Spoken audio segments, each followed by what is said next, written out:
The recruits through social media. Yes, on Instagram. They were like, oh, yes, and I'm like, Okay, I didn't catch I guess it. both of them I said, because I always say, you can ask Coach Adia to cover her team. Yeah, well, that, I always tell them, that's what I tell them, talk to the coach and make sure it's okay, and ask your parents. Usually, I like to. Can you guys hear it? Just make sure it's not too loud. Testing, 1, 2, 3, testing, 1, 2, 3, test, test, test. Don't know how to get in touch with parents, but once in a while I'll go straight to the kids, but I prefer not. I usually they check. Yeah, And I went, they were just so. Like I did.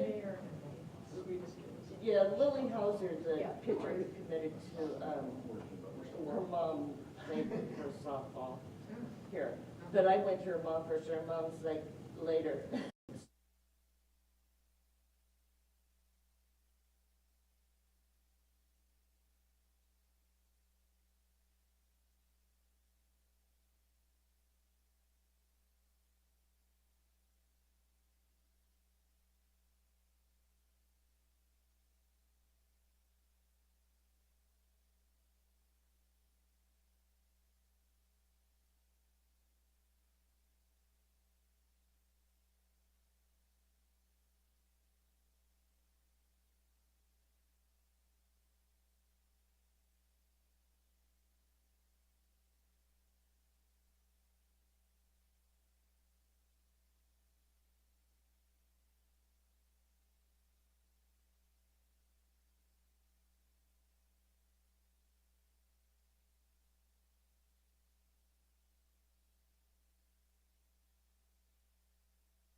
You should have came.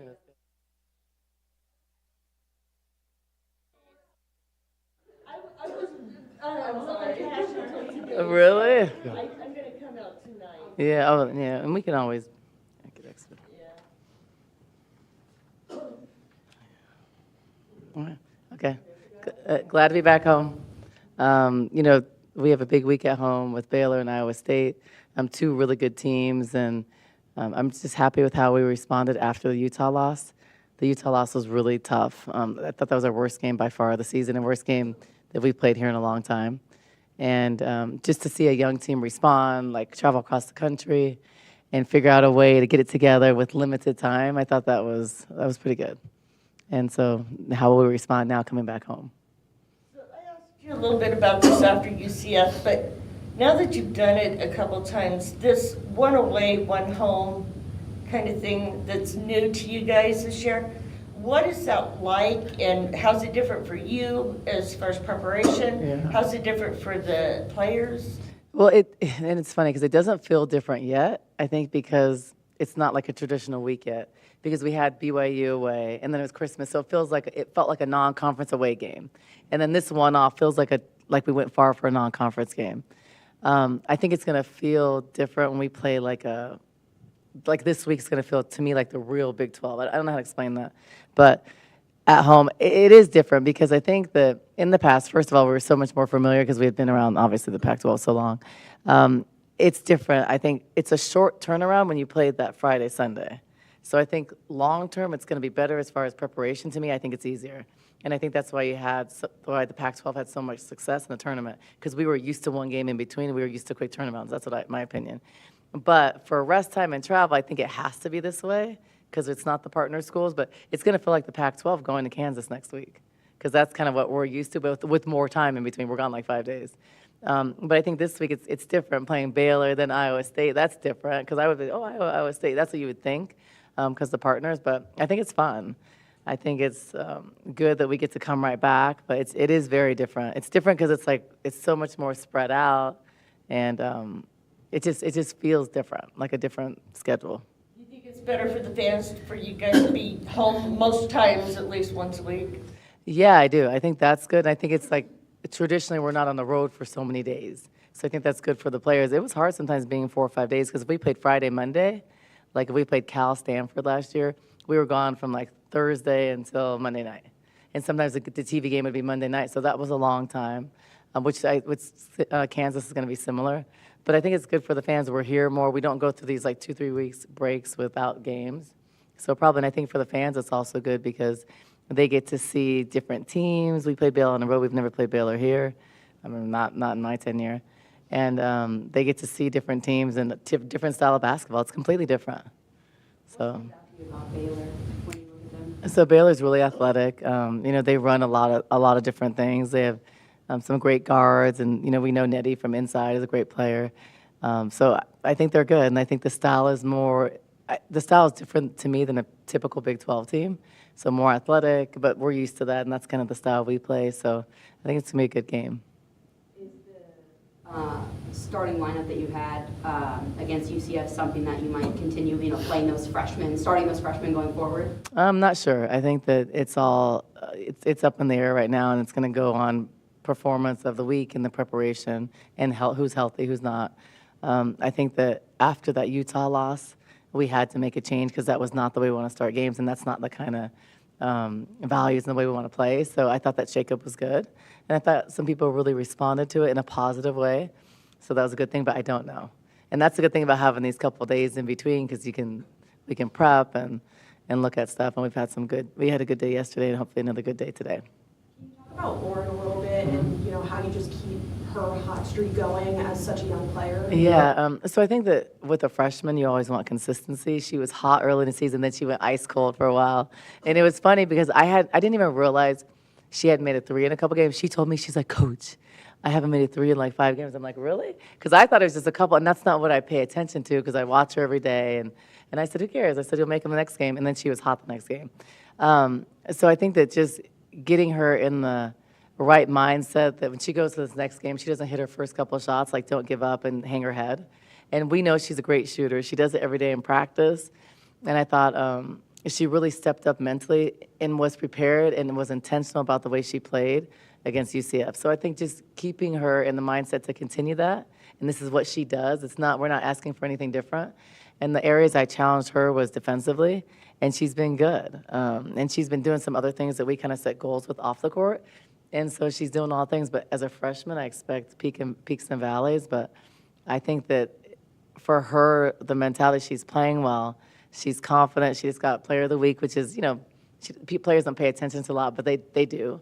And it's her second one, so she has a chance to do some special things. So keeping her in that mindset, we're doing a lot of skill and different stuff like that. Because we need her to be good. We need her to shoot the ball. She's one of our best shooters. What's the dynamics like between, when you have 2 freshmen like Lauren and Maine and they're playing really well, and then you have your veterans player? What's that dynamic been like? I think it is what it is. I think I don't put a lot of thought into it because I think that you have to perform. Just like as a coach, like we're supposed to win games. And I think that but without sacrificing other things, if there's a certain style you're supposed to play, you're supposed to play it. If there is a certain assignment, it is your responsibility if you're a starter to be trusted, because you're in that spot because you're trusted, and you have to follow the assignment.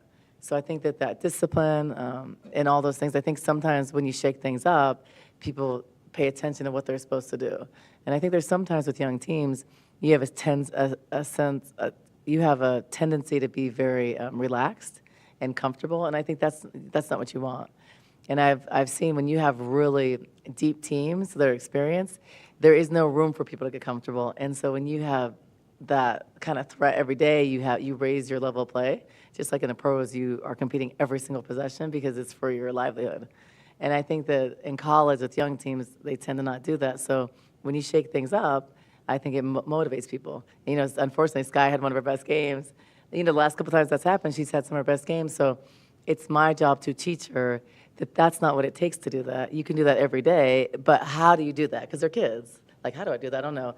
It's not just because I'm angry and want to prove something, so how do I do that consistently every game? And so that's my job to try to figure that out. But you have to find different ways to motivate people. And I think playing the freshmen, they did a great job. I thought that with them, they're young, but I don't care about that. I started the freshmen all year last year. So getting them to play together, I didn't have to do that. It was effortless. They were playing together, sharing the ball. No one was honed in on just scoring. They were just playing, and it looked good. And we had one of our best halves. We had some of our best assists. So it shouldn't take the freshmen coming in doing that because our vets can do that. But if they do that and they get the job done, it is what it is. Because starting to me doesn't matter. It's how you finish the game. But to players, it matters. And that's the reality. When you look at Big 12 play, you know, in the Pac-12, you knew the teams. You knew it was easy to scout. You knew the coaches' tendencies, different players' tendencies, because you had played them against them a lot.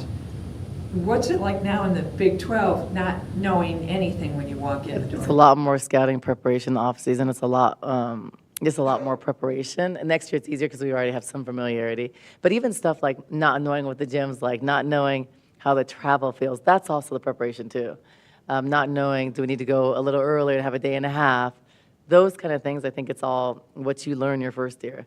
And I think for us, going a day early to Florida was really important because we got that rest and we didn't look tired. That was good. And I think that playing at home, you prepare differently. It's obviously easier at home, so you need to really win games at home.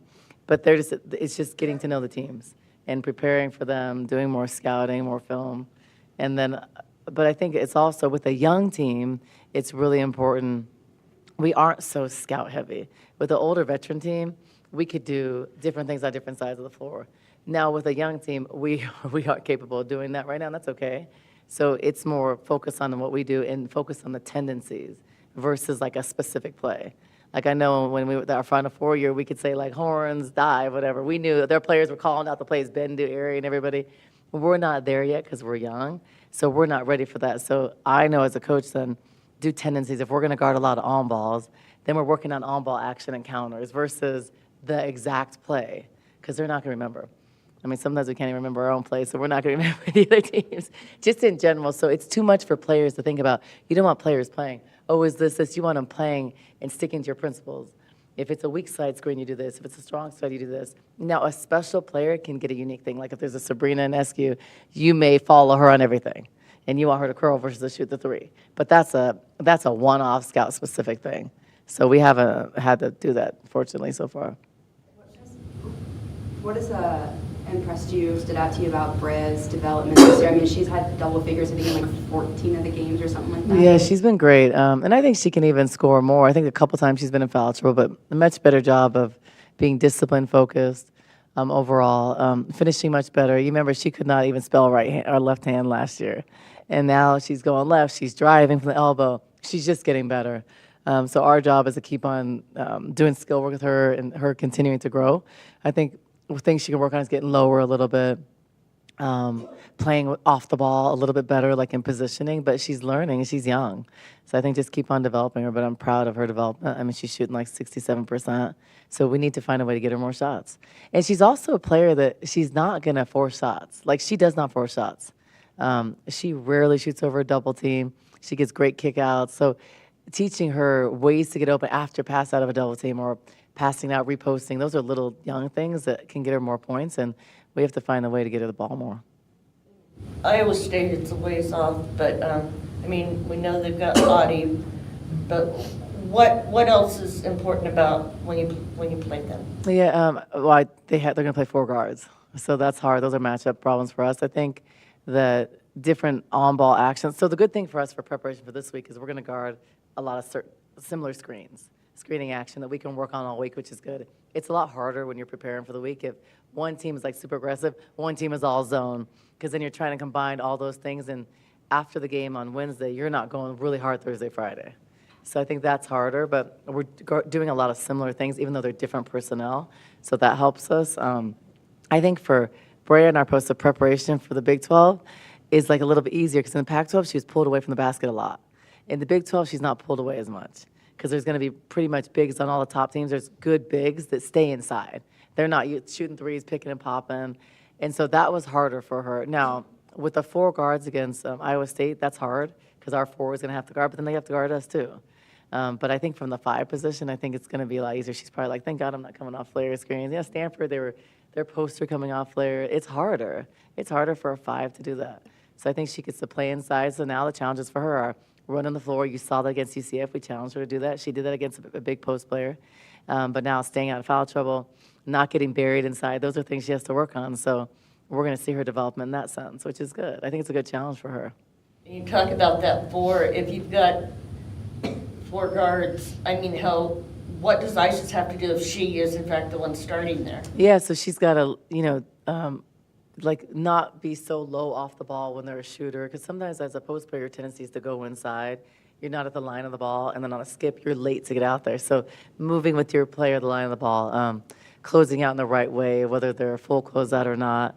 And I think that offensively being aggressive, because where you have the shortfall on defense, you have an advantage on offense. So then she has to take advantage of that advantage. And she's got to shoot the ball and post them up and do different things like that and make a guard her in the post. So I think that, but she's capable. She did that all non-conference, which was good. That's what we talk about, the preparation non-conference, because every mid-major team is small. So that should help us. Yeah, and then she'll play some 4 and 5. But I think Isis is the one that can do it, and then Montea can do it, and we can even play small a little bit. So the main thing is the 5s being able to take care of inside, because our guards can't guard, big posts. So there's been some unrest in Serbia. The students and others are protesting against the government. I talked to Katerina this week about that. And she seems to sort of, it's hard for her, but she's here and she has her priorities that it's school and basketball. And sort of keeping the main thing for her in this situation. For you as a coach, when you hear that from her, is that something that you would expect from her? Is she that type of person that might be easier for her to do that than, say, somebody else? I think it's easier for her than someone else. But obviously, as a coach, I'm sensitive to that and aware of that, and just have discussions with her.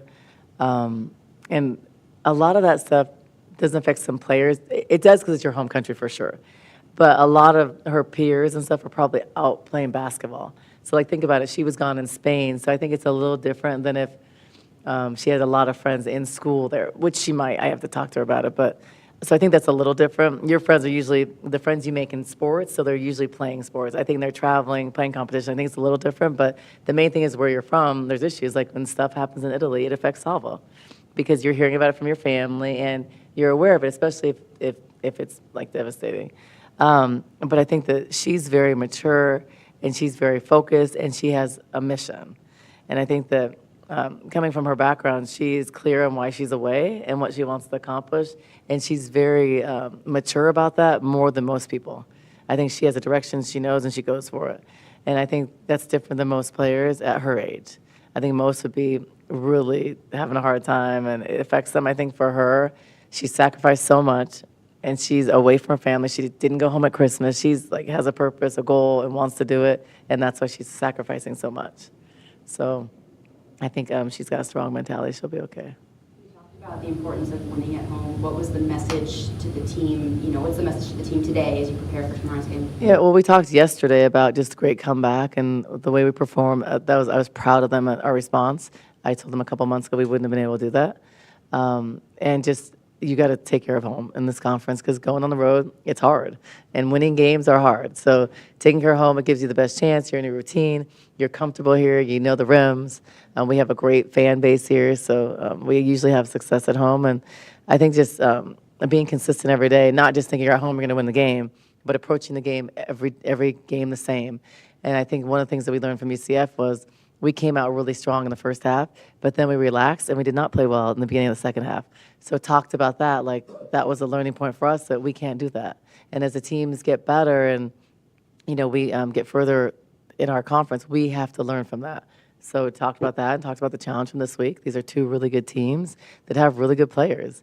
So we have to bring it for 40 or however many minutes it is and be mature enough to approach every game with a winning mentality. And, that's what we talk about, being young and the lack of leadership and experience. You have those things. So figuring out how to teach them and get them through it and showing film and stuff helps. So we did that yesterday, so now we're really moved on. On Saturday, Jada scored her 500th career point on that free throw. Was that something, did she know that was her career point? Did you know? No, I knew. I knew we were close, but we don't really talk about that a lot. So I had forgot about it, because you forget about a lot of those stats till the press conference. But yes, we celebrated after, we made a graphic. I think players don't, it's not really super important. I think if it's like a scoring record, you're breaking like the NCAA record or something. Otherwise, it's like, oh, I guarantee she didn't know about it. I guarantee she didn't think about it until she saw the graphic. She's probably like, oh, I don't think she knew about it. But we want to celebrate those things because that's a huge accomplishment for her in college, and she's been starting a lot of it. And I think she's doing great. And I don't think she's played her best basketball. I think she hadn't shot the ball well for a while, but she's doing so many other things, and it's coming. So it's good to see her kind of break out of her shell last game. And one thing I talked to her about last game was she did a better job of not holding the ball at the end of the shot clock. She, for once, or I think it's probably one of the few times this year, she actually got a couple shots off of shots that were created for her. And we didn't have that before.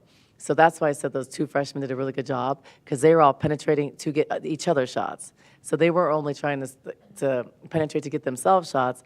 They were penetrating and drawing people and kicking out. So she had 2 or 3 open looks from the three. She doesn't get those. She usually has a last second contested or a really tough shot, and those are low percentage hard shots. So teaching her, she can get those kick out shots, but the way we played, she got them. And she didn't get those a lot. So I think that her percentages will continue to rise if she continues to take the good opportunities and not force them or not be stuck with the ball. Some of it's not her fault. She gets stuck with the ball with like 3 seconds and like she has to heave a shot. But that's not the type of basketball we need to play. So for me, I had to kind of step back, have a little bit less and run it better than have 10 things and we're not running them well. And then we get to end the shot clock and have to do something. So kind of breaking it down and being more specific. And we do better like that. Speaking of the lineups, I mean, Brea didn't have foul trouble over the whole game, but she still in that first half had some. So that lineup where Sky kind of came in later when Brea was kind of going out. Yeah. How did that help to have another, be able to place one scorer with another? No, it helped a lot because we don't have that a lot. We don't have that scoring punch. You know who gave that to us before was Lauren. So if you look about a month ago, we wouldn't say we were cold or not shooting the ball great. Lauren would come in and give us points. But then she was cold for like 5 games. So we haven't had that punch. And Josh just sometimes can give that, but kind of finding her way to come in and take care of the ball and just getting better in that sense. So having Sky do that was really important because sometimes with Brea off the floor, we can't score. And we saw that against Utah, we couldn't score. And we couldn't score at one point for 6 minutes, and that's not what we want. But like having a guard that can create her shot, Lauren gives that to us. We don't have a lot of guards that can go in and create their mid-range game, and she can do that. And then you have to respect her on the three-point line so she spreads the floor out, so it's harder to double against Brea. So Sky was perfect from the field off the bench, and she can do that, and she has to continue to bring that and have that mentality and, have a good body language and good attitude and not get so frustrated because she's not frustrated at us or anybody. She's frustrated at herself, but it bleeds to the team. And it hurts the team. So she's young. So teaching her, it's okay. Like, you're going to miss shots. It's okay. Like, you're not going to be perfect. This is basketball. You're going to miss more than you make. That's, like, our game. So getting her through that. And I think there's times she handles it well, but times when it's hard. And I think you see that with a lot of young players. They have really high standards for themselves. So kind of teaching them that I want to be perfect all the time, too, but I'm not. And you're not going to be. And this is life. It's okay. And, like, it's okay to it's really okay to miss your first 5 shots. It's not ideal, but when you put your work in, you have a belief you're going to make the next 5. And so you can go 0 for 5. The next one you can go 5 for 5, then you're 5 for 10. So understanding that, and I always talk about The best players have amnesia. Like, you look at Diana Taurasi, you look at those players, they could be 0 for 77, and they really think their 78th is going in, and then you can be 100% the next 20 shots. Like, they're capable of doing that. So understanding that. So, thank you. So understanding that and, like, you know, mentally getting through that. So. Okay, cool, thank you.